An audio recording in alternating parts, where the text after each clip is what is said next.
Bonjour à toutes et à tous.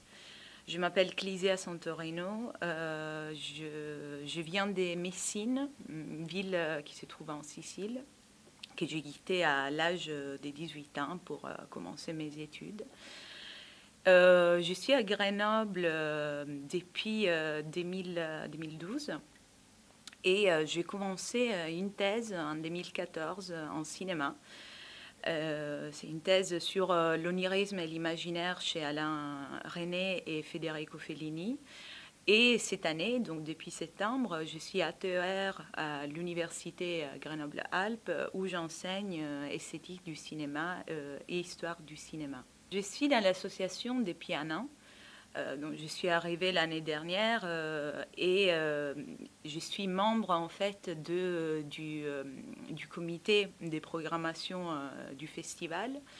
Donc déjà je fais ça et puis aussi j'ai organisé tout au long de l'année des présentations ici au Cinéma Les Clubs.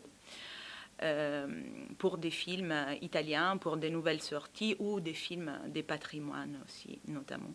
J'ai choisi les cinémas, les clubs, puisque depuis des années, c'est notre fidèle partenaire. On ne pourrait pas organiser les festivals sans l'appui et l'aide de Patrick Ortega, son directeur et son équipe.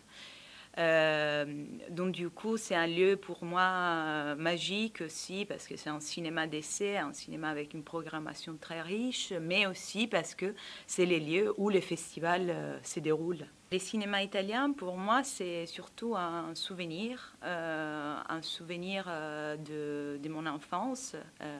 J'avais 13 ans. La première fois que j'ai vu un film de Federico Fellini, c'était ma grand-mère qui m'a conseillé de regarder ces films ensemble. C'était La Voix de la Lune, son dernier film d'ailleurs. Et je me souviens qu'on a regardé ces films en silence ensemble. Et puis, très clairement, je me souviens aussi de ma grand-mère qui me disait tu vois, le peuple italien, comme il est bête, on n'a rien compris de Fellini. Et du coup, cette phrase, je l'ai gardée un peu dans mon cœur, dans ma tête pendant des années. Et puis, quelques années plus tard, disons bien plus tard, pendant mon master et puis aussi pour ma thèse, j'ai repris Fellini et j'ai commencé à travailler sur lui. Cette année, je recommande Trio Cala, un film de Leandro Picarella, un jeune réalisateur italien.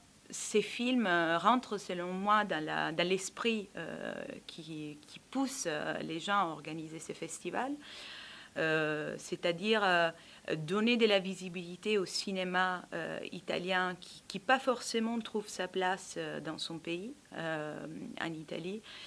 Ces films, je les choisis aussi évidemment pour des raisons purement esthétiques, c'est-à-dire si c'est vrai que, comme disait Merleau-Ponty, les films est objet des perceptions, eh bien alors ces films transmet beaucoup d'émotions, beaucoup de... pour moi aussi, il représente un lien avec ma terre, puisqu'il est tourné à Caltabellotte, un petit village sicilien, avec des images magnifiques.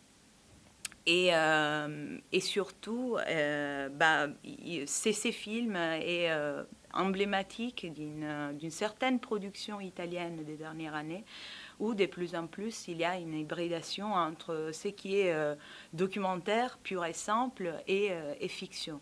Bon festival à tout le monde.